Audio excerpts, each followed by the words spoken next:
বেশ কয়েক বছর সিটি কর্পোরেশন একটা বেওয়ারিশের মতো ছিল। রাস্তা বানায় সিটি কর্পোরেশন, ট্যাক্স নেয় পুলিশ। ঠিক আছে, হকার থাকবে, কিন্তু তাই বলে পুরো ঢাকা শহরে হকার হয়ে যাবে না। হকার থাকবে, কিন্তু ফুটপাতটাও তো থাকতে হবে। ব্যর্থতার এখানে কোনো বিষয় নাই। মশা ছিল, এবং মশা কি এখানে আমাদের ভূতত্ত্ববিদ যারা আছে বা পরিবেশবিদ যারা আছে তারা কি বলে, মশা কি পুরো নির্মূল হয় কখনো? না, হবে। নিয়ন্ত্রণ রাখতে হবে। সেই নিয়ন্ত্রণে রাখার জন্য যেটা আমরা বলছি যে দীর্ঘ বেশ কয়েক বছর সিটি কর্পোরেশন একটা বেওয়ারিশের মতো ছিল। সেই কারণে কোনো কাজ হয় নাই। কোনো কাজ না হওয়ার কারণে সিটির একটা আবর্জনা শহর রূপান্তরিত হয়েছিল, এবং বিভিন্ন জায়গায় খাল, নালা, বিলগুলো সব ভরাট হয়ে একটা মশা উৎপাদনের কারখানায় রূপান্তরিত হয়েছে। আন্ডারগ্রাউন্ড যে সমস্ত ড্রেনেজগুলো আছে সেগুলো বন্ধ হয়ে আছে। তো এইগুলো তো একদিন দুই দিনে বা এক মাস দুই মাসে প্রজেক্ট না, যে এক মাসে আমি ইচ্ছা করলেই পরিষ্কার করে ফেলতে পারবো।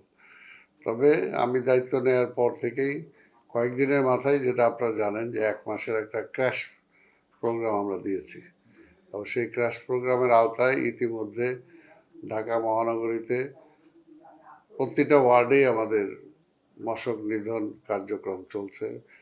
আমাদের আবর্জনা মুক্ত করার জন্য চলছে, এবং এটার সাথে জনগণকে সম্পৃক্ত করার জন্য বিভিন্ন মসজিদের ইমাম মুয়াজ্জিনদের সাথে আমরা বসেছি, তাদেরকে বলছি তারা যাতে জনগণকে সচেতন হওয়ার জন্য বলে। বিভিন্ন শিক্ষা প্রতিষ্ঠানগুলোকে আমরা ইনভলভ করার জন্য চেষ্টা করছি।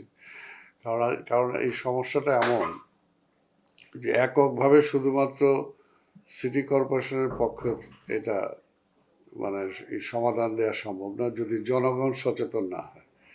এখানে আমি মনে করি যেটা জনগণের 50% দায়িত্ব, সিটি কর্পোরেশন 50% দায়িত্ব। যৌথভাবে যদি আমরা 100% দায়িত্ব পালন করি, তাহলেই সিটিটা বসবাসযোগ্য হবে, নাগরিক সুযোগ সুবিধা নিশ্চিত করা সম্ভব হবে, এবং সেই লক্ষ্যে আমরা সিটি কর্পোরেশনের পক্ষ থেকে আমরা কাজ করে যাচ্ছি। 100% নিশ্চিত আপনার জীবনেও কোনো কিছু নাই। এটা হলো যে প্রচেষ্টা চালানো, যে সিটি কর্পোরেশন চেষ্টা করছে কিনা। তারপর তো আমি যেটা বললাম যে আমি তো দায়িত্ব নেওয়ার পরেই এক মাসের ক্র্যাশ প্রোগ্রাম দেওয়া হয়েছে।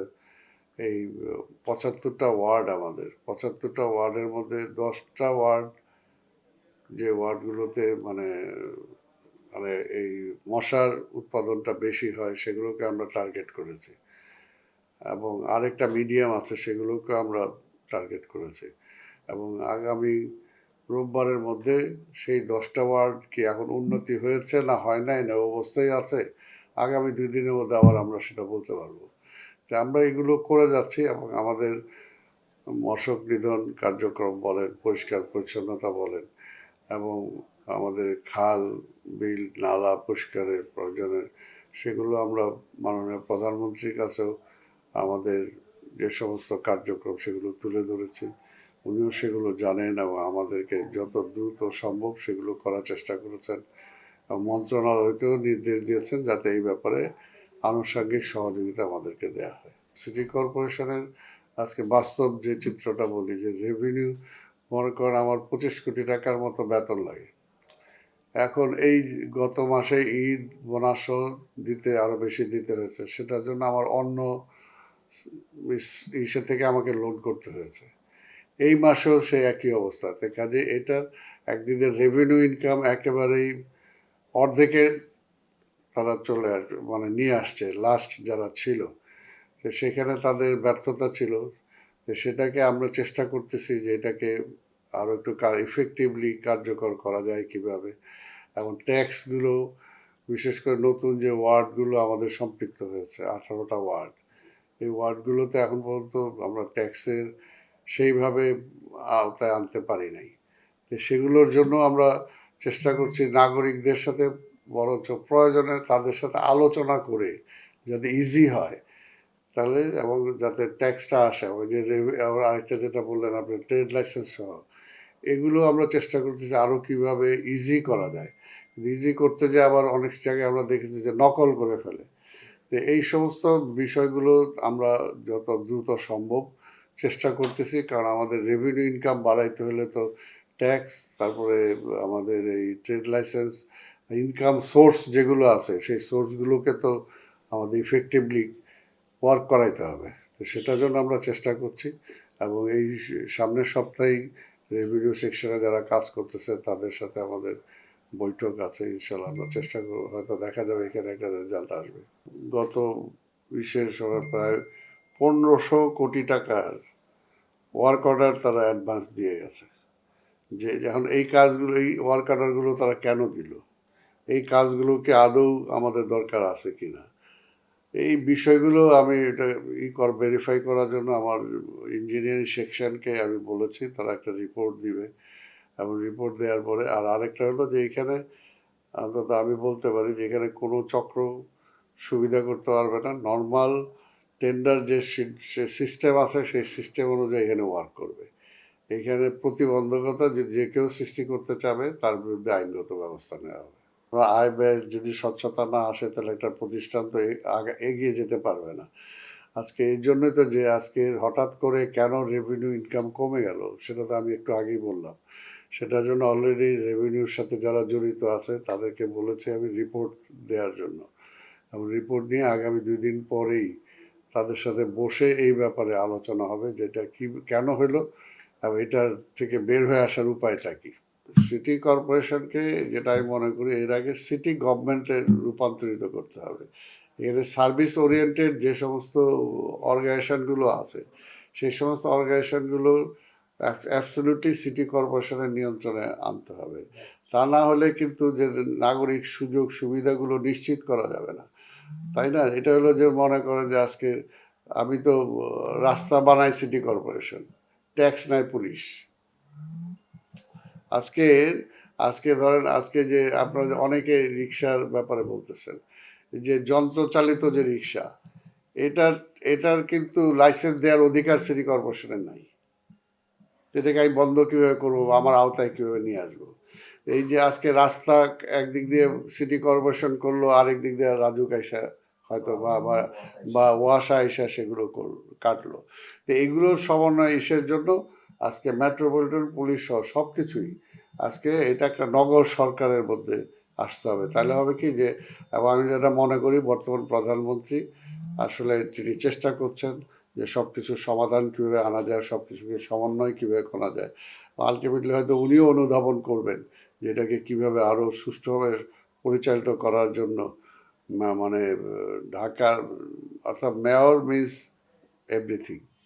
আজকে সেই জায়গাটায় প্রশাসন সব কিছু আজকে মেয়রের নিয়ন্ত্রণে আসতে হবে। অনেকগুলো বছর নির্বাচিত সরকার না থাকার কারণে আজকে স্বাভাবিকভাবে ঢাকার নির্বাচন কীভাবে হয়েছে সেটাও আপনারা জানেন। তো সেই জায়গায় জনগণের মানে জবাবদিহিতার তো কোনো ব্যাপার এখানে ছিল না, জনগণের সাথে তাদের সম্পর্কের কোনো ব্যাপার ছিল না।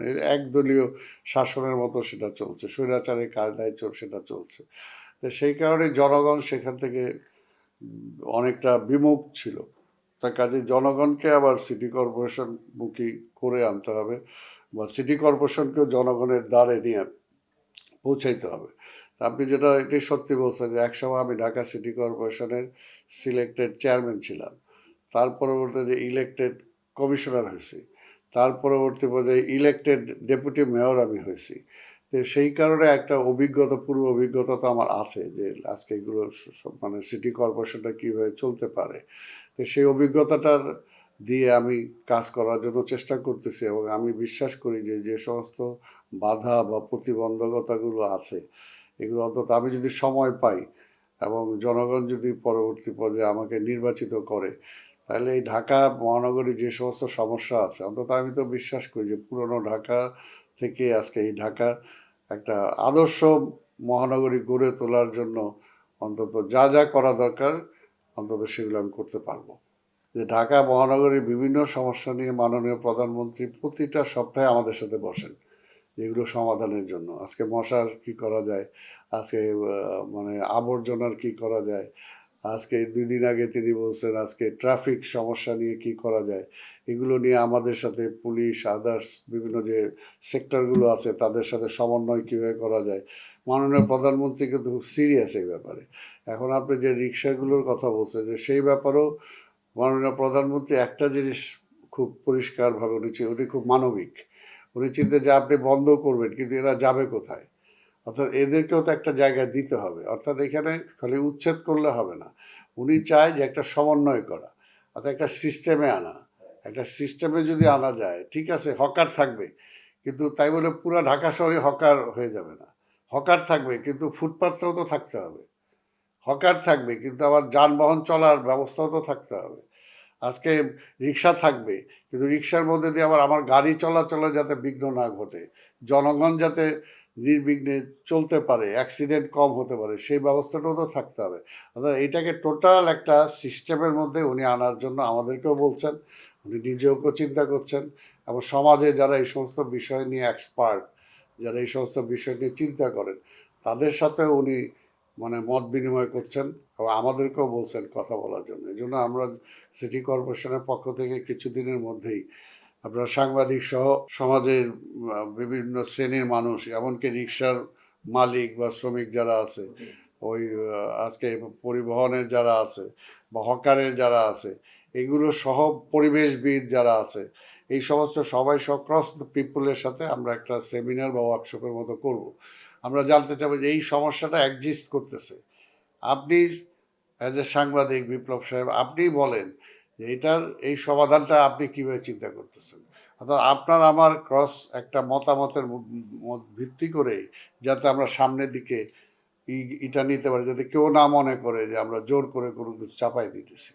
এই ঢাকা শহর আমার, এই ঢাকা শহরটাকে বাসযোগ্য যদি করতে হয় তাহলে আমাদেরকেই করতে হবে। আমাদের এবং আমরা যে যে নেচার নিয়ে যে অ্যাটিচিউড নিয়ে আমরা চলতেছি, সে অ্যাটিচিউডটা যে পর্যন্ত না পাল্টাবো, আজকে সিটি কর্পোরেশন ঝাড়ু দিয়ে গেল আর আমি আবার আমার পরিষ্কার করে সব আবর্জনাটা রাস্তায় ফেলে দিলাম। আপনি গাড়িতে চলাচল করছেন, গাড়ি থেকে আপনি চলার পথে বিস্কিট খাইলেন, সেই বিস্কিটের কাভারটা আপনি রাস্তার মধ্যে ফেলে দিলেন। অর্থাৎ এই যে অর্থাৎ নাগরিক সচেতনতা যেটা দরকার, এটাও কিন্তু সবার জন্য সমান।